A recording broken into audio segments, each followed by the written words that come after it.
कहानी की शुरुआत में हमें एक बेहद खौफनाक रेगिस्तान दिखाया जाता है। एक ऐसी जगह जहां जिंदगी और मौत के बीच बस एक पतली सी लकीर है। यहाँ ऐसे लोगों को भेज दिया जाता है जो आम समाज के लिए या तो बेकार हो चुके होते हैं या फिर इतने खतरनाक कि उन्हें आम इंसानों के बीच रखना मुमकिन नहीं होता। इस रेगिस्तान के एक तरफ है कंफर्ट जोन होता है, जहाँ खाने पीने, रहने और पहनने की हर सुविधा मौजूद है। लेकिन इस चमक दमक के पीछे छुपे हैं ऐसे राज जो किसी जहन्नुम से कम नहीं। और दूसरी तरफ है वे लोग जो भूख और मजबूरी के चलते नरभक्षी बन चुके हैं। इनके पास न खाने को कुछ है, न पीने के लिए पानी, इसलिए जो भी इन्हें मिलता है उसे मार कर खा जाते हैं, फिर चाहे वह इंसान ही क्यों न हो। इसी बेहद रेगिस्तान में आज एक लड़की को छोड़ दिया जाता है जिसका नाम है आर्लेन, और यहीं से शुरू होती है ये खौफनाक कहानी। आर्लेन को यहाँ छोड़ने के लिए दो पुलिस ऑफिसर आते हैं, क्योंकि आर्लेन ने कुछ ऐसे अपराध किए हैं जिनकी कोई सजा तय नहीं की जा सकती। इसीलिए अब उसे अपनी बची हुई जिंदगी इसी दीवार के उस पार बितानी होगी। इसके बाद उसके साथ जो कुछ भी होगा उसकी कोई जिम्मेदारी अमेरिकन सरकार नहीं लेती। यह बात वहाँ लगे बोर्ड पर साफ लिखा होता है। अब आर्लेन पूरी तरह से खुद के भरोसे है। इस बीच हम देखते हैं कि उसके पास एक कागज है जिस पर लिखा है फाइंड द कंफर्ट। इस बेहद और सुनसान रेगिस्तान में वह अकेली आगे बढ़ती जा रही है। दूर दूर तक कोई दिखाई नहीं देता, लेकिन फिर भी वह इसी उम्मीद में चलती रहती है। कुछ देर बाद उसे सामने एक क्रैश हुई कार दिखाई देती है। वह उसके अंदर थोड़ी देर आराम करने का फैसला करती है। कब उसकी आंख लग जाती है उसे खुद भी पता नहीं चलता। अचानक किसी के आने की आवाज से उसकी नींद खुल जाती है। वह देखती है कि कुछ अनजान लोग हाथों में हथियार लिए उसकी तरफ बढ़ रहे हैं। उनके चेहरों पर हैवानियत साफ झलक रही होती है। आर्लेन भागने की कोशिश करती है, लेकिन अब बहुत देर हो चुकी होती है। वे लोग उसे पकड़ लेते हैं और मारकर बेहोश कर देते हैं। जब आर्लेन को होश आता है तो वह खुद को हाथ पैर बंधा हुआ पाती है। आसपास देखने पर पता चलता है कि उसे एक क्रैश हुए प्लेन के अंदर कैद करके रखा गया है। तभी वहाँ एक औरत आती है जो बिना किसी हिचक के आर्लेन के हाथ और पैर काट देती है और फिर उन्हें अपना सुबह का नाश्ता बना लेती है। जी हाँ, आपने बिल्कुल सही सुना, सुबह का नाश्ता, क्योंकि यही वे लोग हैं जिनके बारे में हमने शुरुआत में बात की थी, नरभक्षी। असहनीय दर्द के कारण आर्लेन वहीं बेहोश हो जाती है, लेकिन किसी को उसकी जरा भी परवाह नहीं होती। इसके बाद हम इस पूरे नरभक्षी परिवार को देखते हैं जो संख्या में काफी बड़ा है। ये लोग अपनी फिटनेस का बहुत ध्यान रखते हैं, लेकिन साथ ही इन्होंने कुछ इंसानों को कैद करके भी रखा हुआ है ताकि इनके खाने में कभी कोई कमी ना पड़े। इसी बीच हम अपने दूसरे किरदार जेसन को देखते हैं जो इसी नरभक्षी ग्रुप का हिस्सा है।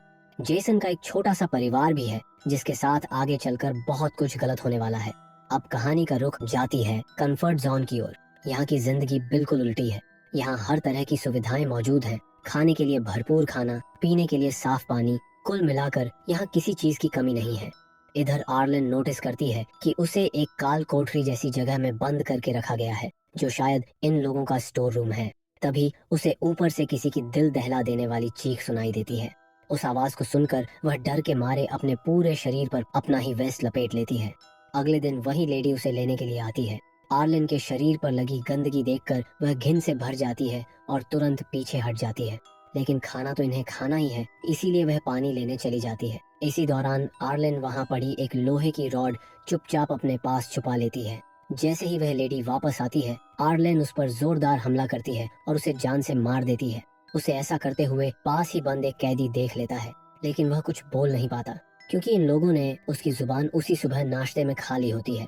खैर, अब आर्लेन वहाँ से एक स्केटबोर्ड चुराती है और जान बचाकर भाग निकलती है। वह स्केटबोर्ड पर लेटकर काफी दूर तक निकल जाती है, लेकिन ज्यादा देर तक नहीं। अब वह पूरी तरह थक चुकी होती है। आखिरकार वह वहीं रुक जाती है। तभी उसके पास एक बूढ़ा आदमी आता है जिसके हाथ में एक ट्रॉली होती है।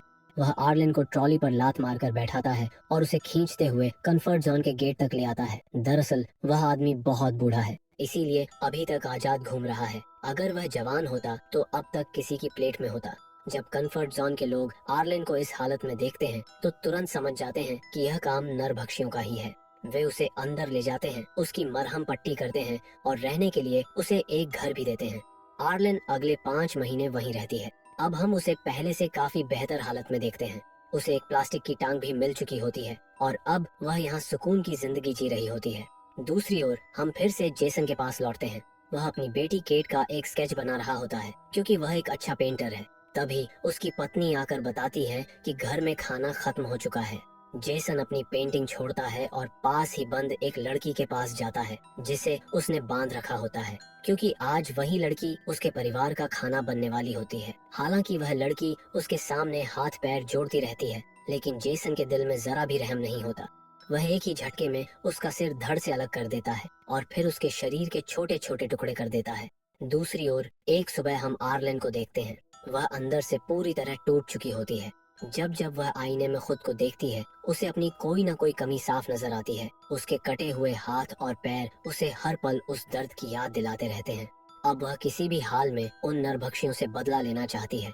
इसी इरादे से एक दिन वह बड़ी मुश्किल से एक बंदूक चुरा लेती है। फिर वह कंफर्ट जोन के पीछे वाले रास्ते से बाहर निकल जाती है, वह रास्ता जहाँ से बहुत कम लोग आते जाते हैं। उधर हम जेसन की पत्नी शेलन और उसकी बेटी केट को देखते हैं। दोनों जरूरी सामान ढूंढने के लिए बाहर निकली होती हैं, इस उम्मीद में कि कुछ काम की चीज मिल जाए। कुछ ही देर बाद आर्लेन की नजर उन दोनों पर पड़ जाती है। वह चुपचाप उनके पास जाकर खड़ी हो जाती है। शेलन डर के मारे आर्लेन के सामने हाथ जोड़ लेती है। वह कहती है कि वह उसे कुछ नहीं कहेगी, बस उसे जाने दे, क्योंकि उसके साथ उसकी छोटी सी बेटी है। लेकिन जैसे ही आर्लेन को पता चलता है कि शेलन एक नरभक्षी है, उसका गुस्सा फूट पड़ता है। आर्लेन कहती है, मैंने भी तुम लोगों से अपनी जान की भीख मांगी थी, लेकिन तुमने मेरे हाथ और पैर काट लिए थे। और बिना एक पल की देरी किए वह शेलन को वहीं गोली मार देती है। केट कुछ समझ ही नहीं पाती कि उसकी माँ के साथ अचानक क्या हो गया। वह बस सन्न रह जाती है। आर्लेन की नजर उस बच्ची पर पड़ती है। उसे उस पर तरस आ जाता है। वह केट को मारती नहीं, बल्कि उसे अपने साथ लेकर कंफर्ट जोन वापस आ जाती है। रास्ते में उन दोनों को वही बूढ़ा आदमी देख लेता है। वहाँ केट को एक खरगोश पसंद आ जाता है। आर्लेन उसे खरीद देती है और फिर केट को अपने घर ले जाती है। आर्लेन का मन किसी भी हाल में उस बच्ची को चोट पहुंचाने का नहीं होता, क्योंकि वह जानती है इस सब में केट की कोई गलती नहीं है। दूसरी ओर काफी देर इंतजार करने के बाद जेसन घर से बाहर निकलता है। उसकी पत्नी और बेटी अभी तक वापस नहीं आई होती। वह उन्हें ढूंढता हुआ इधर उधर भटकता है। तभी उसकी नजर एक कूड़ेदान पर पड़ती है, जहां उसकी पत्नी की लाश पड़ी होती है और कौए उसे नोच नोच कर खा रहे होते हैं। यह नजारा देखते ही जेसन समझ जाता है कि यह किसी ऐसे गिरोह का काम है जो बच्चियों की सप्लाई करता है। तभी उसकी नजर उसी बूढ़े आदमी पर पड़ती है।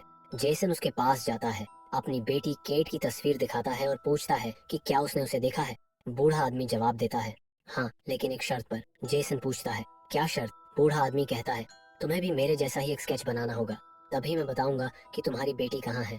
ये सुनकर जेसन का गुस्सा सातवें आसमान पर पहुंच जाता है, लेकिन वह बेबस होता है। वह वहीं बैठकर बूढ़े आदमी का स्केच बना देता है। इसके बाद बूढ़ा आदमी उसी कागज पर एक शब्द लिख देता है, कॉम्फर्ट जोन। यह देखते ही जेसन समझ जाता है कि उसकी बेटी कहाँ है। और इधर आर्लेन केट को लेकर एक क्लब में जाती है। उसी समय कंफर्ट जोन के सबसे अमीर आदमी की एक बड़ी पार्टी चल रही होती है। इस पार्टी का मालिक है जॉन। जॉन असल में पूरे इलाके में पाउडर की सप्लाई करता है। पाउडर से आप समझ ही गए होंगे कि मैं किस चीज की बात कर रहा हूँ। उसी से एक टैबलेट बनती है, जिसे खाने के बाद इंसान एक अलग ही दुनिया में पहुँच जाता है। आर्लन भी वही टैबलेट ले लेती है। इसी दौरान हम केट को देखते हैं। उसके हाथ से उसका रैबिट छूट जाता है और उसे पकड़ने के लिए वह उसके पीछे पीछे चली जाती है। तभी उसके सामने जॉन आ जाता है। वह केट को देख लेता है और उसे अपने साथ अंदर ले जाता है। दरअसल जॉन इस पूरे इलाके का मेयर भी होता है, इसीलिए वहाँ मौजूद कोई भी इंसान उसे रोकने की हिम्मत नहीं करता। उधर आर्लेन पर उस पाउडर का असर शुरू हो चुका होता है।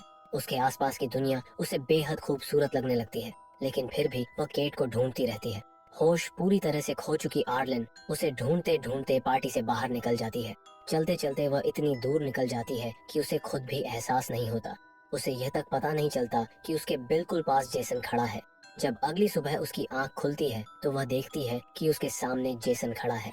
जेसन के हाथ में आर्लेन का आर्टिफिशियल पैर होता है, जिसके बिना वह चल भी नहीं सकती। इसी बीच जेसन उसे अपनी बेटी केट का स्केच दिखाता है और पूछता है कि क्या उसने इस बच्ची को कहीं देखा है। डर के मारे आर्लेन झूठ बोल देती है, नहीं, मैंने इसे कहीं नहीं देखा। वह झूठ इसलिए बोलती है क्योंकि अगर जेसन को सच्चाई पता चल गई तो वह उसे जिंदा नहीं छोड़ेगा। लेकिन जेसन को आर्लेन की जरूरत भी होती है, क्योंकि अगर कोई भी नरभक्षी कंफर्ट जोन के पास भी आता है तो उसे वहीं गोली मार दी जाती है।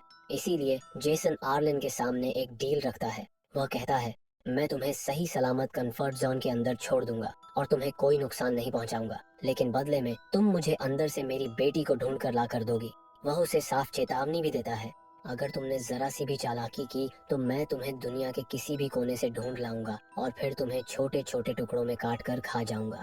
आर्लिन ये डील मानने को मजबूर हो जाती है क्योंकि वह कंफर्ट जोन से काफी दूर आ चुकी होती है और अकेले वापस जाना उसके लिए बेहद खतरनाक था। कुछ दूर आगे बढ़ने पर उनके सामने एक आदमी आता है। वह उसी नरभक्षी खानदान का हिस्सा होता है, यानी वह भी एक नरभक्षी है। वह जेसन से सौदा करता है। इस लड़की का पैर मुझे दे दो और बदले में मैं तुम्हें पेट्रोल दूंगा। जेसन मना कर देता है क्योंकि अगर उसने ऐसा किया तो उसकी बेटी उसे कभी नहीं मिल पाएगी। यह सुनकर वह आदमी कहता है, देख भाई, मुझे बहुत भूख लगी है, मैं तो इस लड़की को लेकर जाऊंगा, अगर रोकना है तो आकर मुझसे लड़ ले। अब यहाँ अचानक कुछ ऐसा होता है कि जेसन आर्लिन को उसके हवाले कर देता है और पेट्रोल लेकर वहाँ से जाने लगता है। आर्लिन चीखती चिल्लाती है लेकिन किसी को कोई फर्क नहीं पड़ता। जैसे ही वह आदमी पीठ घुमाता है, जेसन पीछे से आकर उस पर चाकू से वार करता है। वह आदमी वहीं ढेर हो जाता है। इसके बाद जेसन उसका एक हाथ काट लेता है। अब ये दोनों फिर से आगे बढ़ने लगते हैं, लेकिन तभी वहाँ एक तेज रेतीला तूफान आ जाता है। मजबूरन दोनों एक तंबू लगाकर वहीं रुक जाते हैं। तूफान धीरे धीरे थमता है, लेकिन तब तक चारों तरफ अंधेरा हो चुका होता है। इसीलिए दोनों वहीं रात गुजारने का फैसला करते हैं। जेसन उसी मरे हुए आदमी के हाथ को पकाकर खाता है और वही आर्लिन को भी देता है। दोनों के बीच लंबी बातचीत होती है। वे एक दूसरे को जानने की कोशिश करते हैं। जेसन बताता है कि जब वह 16 साल का था तो वह एक बोट के जरिए अमेरिका आया था, लेकिन बॉर्डर पर उसे पकड़ लिया गया क्योंकि वह गैर कानूनी तरीके से देश में घुसा था। तभी से वह इसी इलाके में रहने को मजबूर है। वहीं आर्लिन अपनी कहानी सुनाती है। वह पहले नेशनल सिक्योरिटी एजेंसी NSA में काम करती थी, लेकिन उसे दुश्मन देश के एक आदमी से प्यार हो गया। प्यार में अंधी होकर उसने उसे अपनी कुछ सीक्रेट इन्फॉर्मेशन दे दी। जब अमेरिका को इस गद्दारी के बारे में पता चला तो उसे यहाँ लाकर छोड़ दिया गया। दोनों एक दूसरे की बातें सुनते सुनते काफी करीब आ चुके होते हैं, लेकिन तभी पीछे से एक गोली चलती है। वह गोली सीधा जेसन को लगती है और वह वहीं जमीन पर गिर पड़ता है। कुछ लोग अचानक वहां आ जाते हैं। वे कंफर्ट जोन के होते हैं। वे आर्लिन को अपने साथ ले जाते हैं और उसे कंफर्ट जोन में छोड़ देते हैं। लेकिन अब आर्लिन का मन वहां बिल्कुल नहीं लगता। वह जेसन को वहीं छोड़कर आना नहीं चाहती थी, इसलिए वह एक बहुत कठिन फैसला लेती है और वापस उसी जगह जाती है जहां उसने जेसन के साथ शाम बिताई थी। वहां उसे जेसन की स्केचबुक मिलती है जिसमें उसकी बेटी केट के कई स्केच बने होते हैं। उन्हें देखकर आर्लिन टूट जाती है। उसे एहसास होता है कि आज केट के खो जाने की कहीं न कहीं वजह वह खुद ही थी। अब वह तय कर लेती है कि किसी भी हाल में वह केट को ढूंढेगी, चाहे उसे कुछ भी करना पड़े। वह वापस कंफर्ट जोन आती है और हर किसी से केट के बारे में पूछती है, लेकिन किसी को भी उस बच्ची के बारे में कोई जानकारी नहीं होती।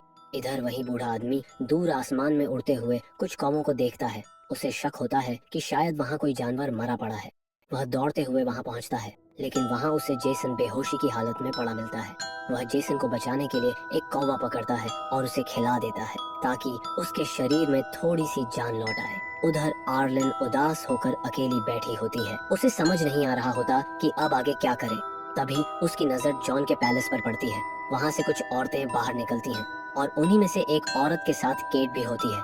आर्लिन उस समय कुछ नहीं करती। दूसरी ओर बूढ़े आदमी की मदद से जेसन अब ठीक हो चुका होता है। वह उसका शुक्रिया अदा करता है और फिर अपनी बेटी को ढूंढने के लिए वहाँ से निकल पड़ता है। यहाँ आर्लिन उस पैलेस में पहुँचती है जहाँ कई सारी औरतें काम कर रही होती हैं।